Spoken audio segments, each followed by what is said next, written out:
अहिंसा तीर्थ प्रणेता, अहिंसा तीर्थ प्रणेता, जय जय हो भारत गौरव, राष्ट्र संत प्रमुख सागर। स्वर्णिम स्वर्ण जयंती का अवसर ये महान है, मिलकर हम मनाएंगे, गुरुवर देश की शान है प्रमुख सागर। जय हो गुरुवर प्रमुख सागर, जय हो गुरुवर।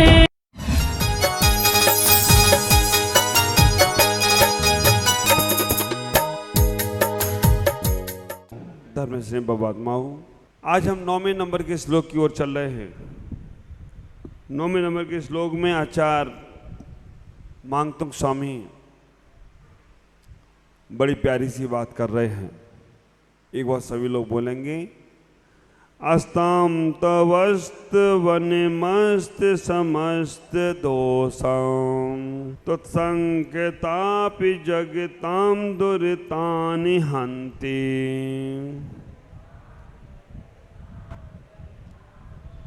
दूरे सहस्त कृणा कुरुते प्रभेवो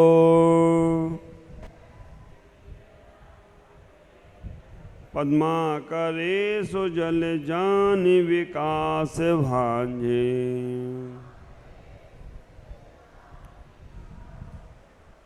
आचार्य भगवान मांगतुंग स्वामी कारागृह में बैठे हैं, कारागृह में बंधन में हैं और भगवान की भक्ति कर रहे हैं। भगवान की भक्ति करते करते वो यहाँ कहने का प्रयास कर रहे हैं, भगवान आस्ताम तवस्त वनमस्त समस्त दोषम, आपके स्तवन से हमारे सारे दोष समाप्त हो जा रहे हैं। भगवान आपकी तो मैं पूजा कर रहा हूँ, आपकी पूजा से आपको तो कोई लेना देना नहीं है, लेकिन मेरे सारे दोस्त, मेरे सारे पाप, मेरे सारे कर्म समाप्त हो रहे हैं। कहा तो संकताप जगताम दुरितानि हन्ति, आपके ही पाप, आपके ही नाम स्मरण से, आपकी पूजा से, आपके भक्तांबर के विधान से, आपके अभिषेक पूजन पाठ से जगत के सारे पाप हन्ति समाप्त हो जाते हैं। किसी ने पूछ लिया ऐसे कैसे हो सकता है, तर्क वाले व्यक्ति रहे होंगे। अब मानता हूँ आचार्य के जेल में तो कोई गया नहीं होगा पूछना, लेकिन उनके मन ने नहीं पूछा होगा ऐसे कैसे हो जाएगा। आप विचार करके रहना, वहाँ मानता हूँ आचार्य अकेले हैं, लेकिन उनका मन तो उनके साथ था, उस मन ने पूछ लिया ऐसे कैसे होगा, भगवान का नाम स्मरण करने से पाप नाश हो जाएंगे, ऐसी तो बात ऐसी ही है, हो ही नहीं सकता। अच्छा, मांगतुंग स्वामी आंसू कभी रहे होंगे। तत्काल उन्होंने और कहा, दूरे सहस्त्र किरणा कुरते प्रभेवे पद्मा करे सुजल जान विकास वांजल। आचार्य कहते ऐसे कैसे नहीं हो सकता है, सूर्य आसमान में होता है और सूर्य तो आसमान में रहता है, लेकिन उसकी सहस्त्र किरणें जब जमीन पर आती हैं, उस समय जब सरोवर में कमल मुरझाए मुरझाए रहते हैं, बंद बंद से रहते हैं, लेकिन जैसे ही सूर्य की रश्मि किरणें आती हैं वो कमल खिल जाते हैं, कमल प्रफुल्लित हो जाते हैं, कमल आनंदित हो जाते हैं। तो जब सूर्य की किरणें से ही कमल प्रफुल्लित हो रहे हैं, तो ये भगवान आपके नाम स्मरण से हमारे कर्म झड़ जाएं तो कोई आश्चर्य की बात नहीं होगी। विचार करना, आचार्य ने अपने मन में से जो जिज्ञासा उठी उसका समाधान कर दिया। अब आपका समाधान होना जरूरी है। आपको विश्वास है कि ये पूजा से तुम्हारे कर्म झड़ेंगे? आपको विश्वास, श्रद्धा, आस्था है कि मेरे इस प्रवचनों के शब्दों से आपका कुछ हो रहा होगा? हाँ, आप विचार करके रखना, मैं तो यहीं बैठा हूं, लेकिन जो मेरे शब्द वर्गना आप तक पहुंच रहे हैं उससे मन आपका आनंदित भी होता है, तन भी आपका हिलता है। हाँ करते हो ना, बरोबर है, सर हिल रहा है, हम नहीं हिला रहे ना, मेरी शब्द वर्गना हिला रही हैं। और जो भाव तुम्हारे चल रहे हैं ना, ये हम नहीं कर रहे, तुम ही कर रहे हो। करता तुम अपने खुद की हो, मैं कुछ करने वाला नहीं हूं, लेकिन निमित्त बनकर बैठ गया हूं और आपको समझ में आता जा रहा है। तो निमित्त की जगह रह जाएगा, लेकिन जो उपादान तुम्हारी शक्ति है वो तुम्हें बदल कर परमात्मा बना दे। विचार करो, भगवान सूर्य की तरह यहीं बैठे हैं, भगवान तुम्हारे पास नहीं आ रहे हैं और ना तुम भगवान के पास जा रहे हो। ख्याल करके रखना, ये सरोवर जो है ना, संसार रूपी सरोवर, पाप रूपी कीचड़, और उसमें तुम कमल रूपी खिलने वाले हो। तुम कमल हो, कमल। और आप विचार करके रखना, जैसे ही भगवान का नाम स्मरण करते हो, गुरुओं के दर्शन करते हो, प्रभुओं के दर्शन करते हो, आपका हृदय कमल खिलने लग जाता है। अब ये विश्वास आपको खुद ही करना पड़ेगा। प्रैक्टिकल आचार कर रहे हैं। ख्याल करो, जब हम भगवान का अभिषेक करते हैं, अभिषेक में जल तो भगवान के ऊपर जा रहा है, लेकिन कर्म किसके झल रहे हैं? कर्म अपने झल। ऐसा भी होता है क्या? काम कहीं हो और क्रिया कहीं और हो। क्रिया तो बाहर में चल रही है और कर्म कहीं अंदर में हो रहा है। ऐसा गणित तो आज विज्ञान ने भी लाया है, विज्ञान भी ला रहा है। क्रिया माइक पे हो रही है, कर्म तुम्हारे अंदर हो रहा है। क्रिया हमारी यहाँ हो रही है, कर्म वहाँ हमारे जिनवाणी पे सेट हो रहा है, यूट्यूब पे सेट हो रहा है। कहीं चल रहा है और कहीं हो रहा है। कभी कभी आप लोग व्यवहार में कह देते हो ना, कहीं पे नज़र है कहीं पे निशाना। बाहर तुम्हारी बुद्धि। आप विचार करना, व्यवहार में जो तुम कहते हैं कहीं पे नज़र है कहीं पे निशाना, और मैं भी कहता हूँ कि आपका कहीं पे भी भाव है और कहीं पे भी भावना। भाव और भावना जो है ना, वो एक हो जाए। जब तुम्हारी चर्चा और चर्या एक हो गई तो तुम्हारा कल्याण होने में कोई रोक नहीं पाएगा। जब तुम्हारी वार्ता और बर्ताव एक हो गया ना, तो तुम्हें कोई रोक नहीं पाएगा। आप विचार करके रखना, जब तुम्हारी कलम और कदम एक हो जाएं तो तुम्हारा जीवन परमात्मा बनने से कोई हटा नहीं सकता। जब तुम्हारी वार्ता और बर्ताव एक हो जाए तो विचार करके रखना, तुम वस्तुकार हो जाओ।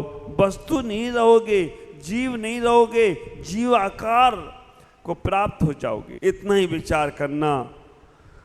चर्चा में और चर्या में अंतर नहीं होना चाहिए, चरण में और आचरण में अंतर नहीं होना चाहिए, वार्ता और बर्ताव में अंतर नहीं होना चाहिए, कलम और कदम में अंतर नहीं होना चाहिए, हमारे जीवन की शैली में बाह्य और अंतर में अंतर नहीं होना चाहिए। हमारा जीवन तो मिश्री की तरह होना चाहिए। मिश्री की तरह जो जीवन होता है, कहीं से भी चखो, बाहर से भी चखो तो भी मीठी रहेगी और अंदर से भी चखो तो भी मीठी ही रहने वाली है। ख्याल करो, हम अपना जीवन को इस प्रकार से बनाने का प्रयास करते हैं तो हमारे आचार कहते हैं आपके कर्म अपने आप झड़ने लगेंगे। आपको प्रयास नहीं करना, बस पहुंच जाना है। सूर्य उदय होता है, सरोवर में कमल खिल जाते हैं। ख्याल करना, लेकिन तुमने पेटी के अंदर कमल बंद करके रखा हो तो वो शायद नहीं खिलेगा, क्योंकि वो दरवाजा वो सूर्य के प्रकाश में पहुंच ही नहीं रहा है। और जब तक सूर्य के प्रकाश में नहीं पहुंचोगे तब तक कैसे तुम्हारे जीवन का कल्याण होगा। सूर्य कभी नहीं कहता है कि तुम दरवाजा खोलो, हम आ रहे हैं तुम्हें प्रकाश देने। अगर तुमने अपने दरवाजा खोल दिया, अगर तुमने अपनी भावनाओं का, श्रद्धाओं का, आचरण का, व्यवहार का दरवाजा खोल दिया तो वो सूर्य तुम्हारे घरों में प्रवेश करता है। पहला चरण कमल, दूसरा नाभि कमल, तीसरा हृदय कमल, चौथा कर कमल, पांचवा मुख कमल, छठवां नैन कमल और सातवां सहस्त्रार्थ कमल। ये 7 कमल तुम्हारे पास है।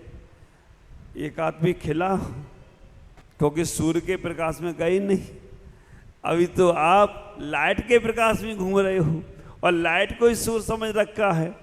सूर्य का प्रकाश जब तक, एक बात का ख्याल करके रखो, जब तक गुरुओं की वाणी को अपने हृदय साथ नहीं करोगे और इन वाणी को सुनने के बाद अपने जीवन की कहानी बदलना नहीं चाहोगे, तब तक वो सूर्य तुम्हारा कुछ भी करने वाला नहीं। और जैसे ही तुम्हारे मन में ये बात आ गई कि हमने अब गुरुओं की वाणी रूपी सूर्य की किरणों को अपने हृदय में प्रवेश कर दिया, तो तुम्हारा चरण कमल जागृत होगा, और जब चरण कमल खिल गया ना, तो तुम्हारे पास वो पावर आने वाला है कि आगे कोई घटना घटने वाली है तो आपका पैर आगे नहीं बढ़ेगा, वो कहेगा यहीं रुको, आगे नहीं जाना है। अगर आपका नाभि कमल जागृत हो गया, ख्याल करो हमारे नाभि में जो कमल है वो 16 पंखुड़ियों का कमल है। 16 पंखुड़ियों का कमल नाभि में है। जब मेडिटेशन कराएंगे ना, जब ध्यान कराएंगे, तब उन पंखुड़ियों के कमल को आपको दिखाने का प्रयास करेंगे कि आप देखो 16 पंखुड़ियों का कमल नाभि में है। हृदय में 8 पंखुड़ियों का कमल है। नाभि का कमल ऊपर की ओर मुख किए है और हृदय कमल नीचे की ओर मुख किए है। 16 पंखुड़ियों के कमल में 16 स्वर अक्षर लिखे हैं। आ ई ऊ ए ऐ ओ औ अम अंगा और लिरी लिरी रिरी रिरी, ये 16 स्वर। बीच में ह्रीम, उसमें से अग्नि प्रज्वलित हो रही है। और जो उल्टा कमल है हृदय कमल में, वहां पर 8 पंखुड़ी हैं। 8 पंखुड़ी में 8 कर्म लिखे हैं। ज्ञानावर्णी, दर्शनावर्णी, वेदनी, मोहिनी, आयु, नाम, गोत्र, अंतराय। ह्रीम में से जो अग्नि प्रज्वलित होती है वो हृदय कमल को जलाकर तुम्हारे कर्मों को नाश करती है। जब ध्यान परीक्षण में होगा तब आपको इनको प्रैक्टिकल करने का प्रयास करना है। अभी तो इतना ही सोचना है कि हम कैसे अपने जीवन को व्यवस्थित करें। भगवान की वाणी पर श्रद्धान करेंगे, अपने जीवन में उतारने का प्रयास करेंगे, अपनी चर्याओं को बनाने का प्रयास करेंगे, तो वो सामान सा सूर्य जो एक इंद्री है, वो सामान सा सूर्य जो एक इंद्री पृथ्वी काय के रूप में बोला जाता है, विमान है, वो सूर्य की किरणें भी अजीब हैं। और लेकिन सरोवर में, कीचड़ में खिला कमल उस सूर्य की किरणों से खिल सकता है। तो हम लोग तो पंचेंद्रीय जीव हैं, हमारा हृदय कमल क्यों नहीं खिलेगा? अगर एक बार स्वीकार कर लें तो हमारा हृदय कमल जरूर खिलेगा और हम उस परम तत्व को पा सकेंगे। हमारे आचार्य मंतुक स्वामी प्रतीक चिन्हों के माध्यम से आपको समझा रहे हैं। कमल कहाँ खिलता है? संगमरमर के पत्थर पे खिलता है, या पहाड़ों में खिलता है, या कीचड़ में खिलता है? सबको मालूम, कीचड़ में। तो आचार्य यहाँ कहने का प्रयास कर रहे हैं कि हम संसार रूपी कीचड़ में रहें, कोई गम नहीं, कोई दुख नहीं, क्योंकि संसार रूपी कीचड़ हमारे को प्रभावित नहीं कर सकती है। अगर हमने हृदय रूपी कमल खिला लिया तो कीचड़ में ही कमल खिलता है, तो संसार में ही हम परमात्मा बन सकते हैं। सर्वार्थ सिद्धि के देवों को भी जमीन पे आना पड़ता है, भले ही सर्वार्थ सिद्धि से बहुत नजदीक हो मोक्ष, सर्वार्थ सिद्धि से मोक्ष बहुत नजदीक है, लेकिन फिर भी मोक्ष जाने के लिए किसी मध्यलोक में आना पड़ता है, और मध्यलोक में आकर संयम को धारण कर कर वो निर्वाण को प्राप्त हो सकते हैं। और आप तो आए हुए बैठे हो, आप विचार करके रखना, आप तो आए हुए बैठे हो, अब तो केवल हृदय कमल खिलाने का प्रयास करो। सहस्त्र पंखुड़ियों का कमल है आपके मस्तिष्क में, आप विचार करके रखना। 7 कमल जागृत हो गए ना, चरण कमल जागृत हो गए, तो ये चरण तुम्हारे दुराचरण की ओर नहीं जाएंगे, आचरण की ओर जाएंगे। चरण कमल तुम्हारा जागृत हो गया तो तुम कभी पाप कर्म के लिए नहीं आगे बढ़ोगे, पुण्य कार्य के लिए आगे बढ़ोगी। चरण कमल जागृत हो गया तो तुम्हारे कर्म, ये पैर तुम्हें गलत काम करने से रोकेंगे। नाभि कमल जागृत हो गया, कितना भी बाहर कुछ भी होता रहे, हमारे को विचलित नहीं होगा मेरा मन, क्योंकि नाभि से बच्चा जुड़ा है। हृदय कमल जागृत हो गया तो हमारे हृदय में कभी किसी के प्रति द्वेष भाव नहीं आएगा। मुख कमल जागृत हो गया तो हमारे मुख से कभी अपशब्द नहीं निकलेंगे। नयन कमल जागृत हो गया तो कभी भी हमारी आंख किसी की गलतियों पे नजर नहीं डालेगी, अच्छाइयों को ही देखेगी। और सहस्त्रार्थ कमल जागृत हो गया ना, तो आप फिर जमीन पे नहीं रहोगे, आप आसमान में उड़ रहे हो। तो कोई आश्चर्य की बात, विचार करना, जिसका ये सहस्त्रार्थ कमल जागृत हो जाए ना, औदारिक शरीर तो यहीं रहेगा, लेकिन वो आसमान में, गगन में कहां कहां का विचरण करते हुए आएगा। ख्याल करो, इन चक्रों को, इन कमलों को जागृत करने का प्रयास करो।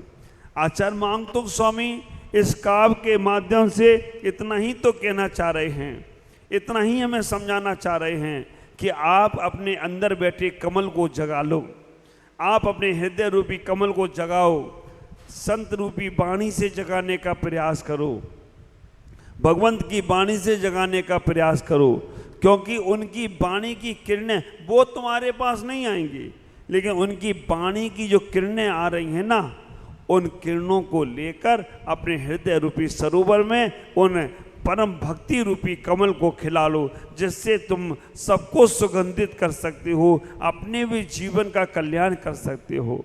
कमल हमेशा 4 अंगुल ऊपर कीचड़ से रहता है, हमें 4 कसाय रूपी कीचड़ से ऊपर रहना है, 4 अनंतानुबंधी आदि कसायों से ऊपर रहना है। और जब हम उनसे ऊपर रहेंगे तो हमें अपने आप एहसास होगा कि हमारे पास बहुत पावर है। तुम्हारी अपनी ऊर्जाओं का बहिर्गमन इतना चलता है कि आप अपने लिए उन ऊर्जाओं का उपयोग ही नहीं कर पा रहे हो। मुझे तो लगता है 80% 90% आपकी ऊर्जाएं पदार्थों के कारण से व्यय हो रही हैं।